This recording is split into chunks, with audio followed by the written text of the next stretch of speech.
दिल्ली विधानसभा चुनाव 2025 एक ऐसा रण, एक ऐसा दंगल है जहां पर आम आदमी पार्टी, बीजेपी और कांग्रेस तीनों ही पूरी ताकत के साथ लोगों के बीच जा रही हैं, उनसे बात कर रही हैं, संवाद कर रही हैं। एक पार्टी है जो अपना वनवास खत्म करना चाहती है, एक पार्टी है दोबारा सत्ता में आना चाहती है और एक पार्टी ऐसी है जो अपना खाता ही खोलना चाहती है। तमाम ऐसे मुद्दे हैं, क्या रणनीतियां हैं, चेहरे खासकर कौन से होंगे, क्योंकि दिल्ली में जो चलता है वो है एक एक्स फैक्टर, वो काफ़ी काम करता है। तो हमारे साथ इस पर ज़्यादा बातचीत करने के लिए हमारे सहयोगी सोनू हमारे साथ हैं। सोनू, पहले अगर बात की जाए दिल्ली की, तो दिल्ली में एक चेहरे की बहुत ज़्यादा कहें तो एक लोगों को में एक अपीलिंग फैक्टर होता है, एक्स फैक्टर होता है। सबसे ज़्यादा मुद्दा अब जो चर्चाएं हमें सुनने को मिल रही हैं कि अरविंद केजरीवाल के खिलाफ आखिरकार बीजेपी कौन सा ऐसा चेहरा है जो उतारने की तैयारी में लगी हुई है। देखिए, इसमें कोई डाउट नहीं है कि दिल्ली में जो बीजेपी है उसको केजरीवाल के खिलाफ बड़ा चेहरा ढूंढना ही पड़ेगा। बीजेपी की जो कमी है आपने भी देखी होगी कि इन्होंने बेदी को उतारा था जिस तरह से, तो बड़ा चेहरा है वो नहीं आ पाया, बेदी भी कुछ ज़्यादा कर नहीं पाई। तो अब जो बीजेपी है वो कोई ना कोई बड़े चेहरे की तलाश में, और आपको नहीं देखा होगा बीजेपी ने जिस तरह हरियाणा में हैट्रिक लगाई है और वहाँ कांग्रेस की जो एक तरह से मुंह से जीत निकाल के लाई है, फिर महाराष्ट्र में किया है। तो अब जो बीजेपी का अगला टारगेट है वो अरविंद केजरीवाल है, यानी दिल्ली है। बीजेपी चाहती है कि भाई हमारी देश में सरकार है लेकिन दिल्ली में नहीं है, ये कहीं ना कहीं उनके मन में रहता है एक कसक। तो अब अरविंद केजरीवाल का तोड़ तो इन्हें निकालना पड़ेगा, जिस तरह हरियाणा में इन्होंने किया, भाई नायब सैनी जिस तरह से एंटी इनकम्बेंसी एक तरह से कह रहे थे भाई खट्टर के खिलाफ है, उसका तोड़ निकाल लिया। तो बीजेपी ने एक चेहरा ढूंढना पड़ेगा, और ये चेहरा है, ये हम लग रहा है कि ऐसे चेहरे बीजेपी उसकी तलाश में लग रही है। ये तलाश कब तक पूरी होगी बीजेपी का, देखो कहना कुछ भी नहीं कह सकते बीजेपी के बारे में। बीजेपी हम जो सोचते हैं, मीडिया जो सोचती है, लेकिन सुनो, ये भी देखने को मिला है, जैसे हमने देखा है अरविंद केजरीवाल कहीं ना कहीं एक हरियाणवी फैक्टर भी खेलते हैं। आपको लग रहा है कि दिल्ली बीजेपी भी जो है वही एक फैक्टर लेकर आएगी जो वो अरविंद केजरीवाल के सामने रख दें, ताकि एक वो हरियाणवी फैक्टर भी रहे, सामने रहे? कोई ऐसा नाम है दिल्ली बीजेपी में जो चर्चा में आजकल खूब चल रहा हो? नहीं, बिल्कुल एक नाम है जो सामने आया, परवेश वर्मा है, सांसद रहे हैं, 2 बार 3 बार के 2 बार सांसद रहे हैं और फिलहाल हार गए थे, टिकट काट दी थी, एक तरह से हार के आगे टिकट काट दी थी। लेकिन परवेश वर्मा का एक नाम है जो सुनने में आ रहा है कि बीजेपी इस नाम को केजरीवाल के खिलाफ अच्छे से उतार सकती है। परवेश वर्मा के साथ ये है कि उनके साथ एक वोट बैंक है, सांसद रहे, उनके पिताजी दिल्ली के मुख्यमंत्री भी रहे हैं। एक लेगेसी वो लेकर चलते हैं, तो आपको लग रहा है वो फायदा लेगेसी का उठा सकते हैं? बिल्कुल, बीजेपी एक ऐसे चेहरे की तलाश में है दिल्ली में, और वो परवेश वर्मा उनकी जो है वो पूरी कर सकते हैं ये बीजेपी के। और ये तो आपने देख लिया कि दिल्ली में सरकार लाने के लिए बीजेपी कुछ भी करने के लिए तैयार है। बीजेपी कोई भी स्टाइल है, कोई भी योजना है, वो किसी भी योजना को कॉपी कर सकती हैं, किसी भी योजना को उतार सकती हैं। यहाँ वह परिवारवाद, फ्रीवेज,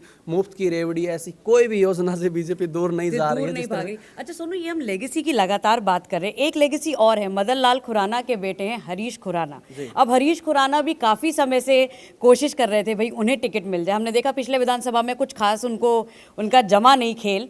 तो आपको क्या लग रहा है कि इस बार के हरीश खुराना के भी चांसेस हैं कि उन्हें ये टिकट मिल सकता है किसी सीट से, विधानसभा सीट से? बिल्कुल, टिकट तो मिल सकती है, टिकट मिलना नहीं है, लेकिन हम जो बात करें वो सीएम फेस की करें। एक तरह से अरविंद केजरीवाल के खिलाफ जो चेहरा है उसकी बात करें, टिकट मिलना मिल जाएगी। हरीश खुराना सीनियर नेता हैं, प्रवक्ता के तौर पर बोलते रहते हैं। और एक आपने देखा होगा कि बीजेपी है जो 1998 में, मतलब बहुत लंबा सफर हो गया है, करीब 26 साल हो गए हैं दिल्ली की सत्ता में नहीं आई है। तो बीजेपी तो ये वनवास काटना चाहेगी। केजरीवाल भी, जो कांग्रेस है वो भी शीला दीक्षित के बाद दोबारा से यहाँ दिल्ली में कुछ कर नहीं पाई। और सबसे बड़ी बात तो क्या कि विधानसभा में उनका प्रतिनिधित्व नहीं होना भी बड़ा वो है, लोकसभा में भी कोई सीट नहीं आना, तो ये कांग्रेस के लिए भी बड़ी वो है। और केजरीवाल है वो खतरनाक तौर पर दिल्ली में हैट्रिक लगा रखी है उन्होंने, और एक तरह से वो अपनी सत्ता चला रहे हैं। लेकिन अब की बार जो बीजेपी है उसको कम आंकना केजरीवाल के लिए भारी पड़ सकता है। अब ये बीजेपी की रणनीतियों की हम जैसे बात कर रहे हैं, कोई दाव छोड़ नहीं रही है, रणनीति भी सारी अपना रही है, चेहरे भी जाहिर तौर पर वही सामने लेकर आना चाहेंगे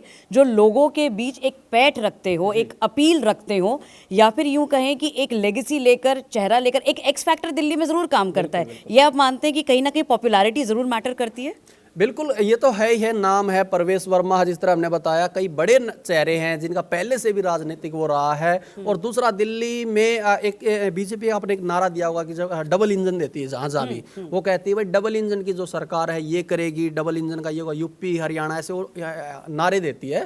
तो बीजेपी ये भी कहीं ना कहीं कहती रहती है कि भाई हम जो योजनाएं लागू कर रहे हैं उसने केजरीवाल नहीं करने दे रहा। जैसे स्वास्थ्य के लेकर योजना है, आयुष्मान कार्ड है, ये तो दिल्ली सरकार है, वो हमारी योजनाओं को जमीन पर नहीं उतरने दे रही। तो इस वजह से, और आपने ये भी देखा होगा कि भाई केजरीवाल कह देता है दिल्ली पुलिस तो एलजी के अंडर है।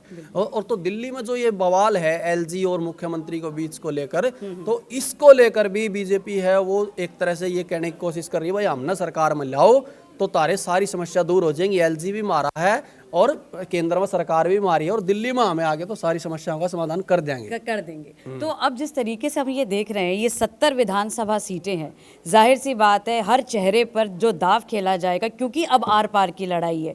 बीजेपी को अपना वनवास खत्म करना ही पड़ेगा, मतलब उनको जो लग रहा है कि कोई स्ट्रैटेजी हम नहीं छोड़ें, हमें किसी तरीके से सत्ता में आना है। तो किन नामों की अगर हम बात करें, एक प्रवेश वर्मा आपने बताया नाम है, तो क्या कोई महिला का नाम भी किसी चर्चा में आ सकता है, क्योंकि यहाँ पर ये एक महिला डोमिनेटेड भी रही है अगर बात की जाए तो? देखिए, बीजेपी, आप बांसुरी स्वराज को भी ले सकते हो, उनकी माताजी भी मुख्यमंत्री रही हैं दिल्ली की और अच्छी सांसद हैं, टिकट भी दिए उनको, और उनके कयास भी लगाया जा रहे थे, उनको मंत्री बनाया जा सकता। लेकिन बीजेपी में ये चौंका देती है बीजेपी कभी भी, मतलब जो हम जिनकी बात करें क्या बताओ ना दे, लेकिन बीजेपी अब की बार एक किसी चेहरे के साथ उतरने की पूरी कोशिश करेगी, हमें जहां तक लग रहा है। और एक बार मैं थोड़ा आपको सफर बता देता हूँ कि कहाँ कब कब किसकी सरकार रही है। सबसे ज्यादा जो सरकार रही शीला दीक्षित की रही है, 15 साल 25 दिन के लिए। उसके बाद अरविंद केजरीवाल 9 साल से ज्यादा से सत्ता में बैठे हुए हैं, 9 साल 219 दिन से। और फिर ब्रह्म प्रकाश रहे थे, कांग्रेस की तरफ से मुख्यमंत्री रहे थे, ये भी 2 साल रहे थे। साहिब सिंह वर्मा, जिन प्रवेश वर्मा की हम बात कर रहे हैं, उनके पिताजी भी 2 साल के लिए दिल्ली के मुख्यमंत्री रहे हैं, करीब 2 साल। मदन लाल खुराना, जिस तरह से आपने हरीश खुराना का भी जिक्र किया, तो ये भी 2 साल के लिए रहे हैं। और गुमुख निहाल सिंह, ये भी 1 साल के लिए रहे हैं। आतिशी है वो अभी 77 दिन, मतलब 100 दिन भी पूरे नहीं कर पाई हैं। सुषमा स्वराज हैं, वो 52 दिन के लिए सबसे कम दिल्ली की मुख्यमंत्री रही हैं। तो ये दिल्ली के जो एक सीएम का सफर था, ये हमने आपको बताया। लेकिन बीजेपी ने इसको अब की बार ऐसा बना लिया है, नाक का सवाल बना लिया कि बीजेपी अब की बार सत्ता में आने के लिए एडी चोटी का जोर लगा रही है और तरह तरह के दाव पेच खेले जा रहे हैं, और तमाम उन चेहरों पे वो दाव लगाएगी जो दिल्ली में उसको सत्ता दिला पाएंगे। बिल्कुल, जाहिर सी बात है कि अब जिस तरीके से बीजेपी जो खेलना चाह रही है, जिस पिच पे वो लड़ना चाह रही है, वो पिच है कि कौन सा ऐसा फैक्टर है, कौन सी ऐसी लेगेसी है, कौन सी वो चीज़ें हैं जो उसको सत्ता पर वापस बिठा सके।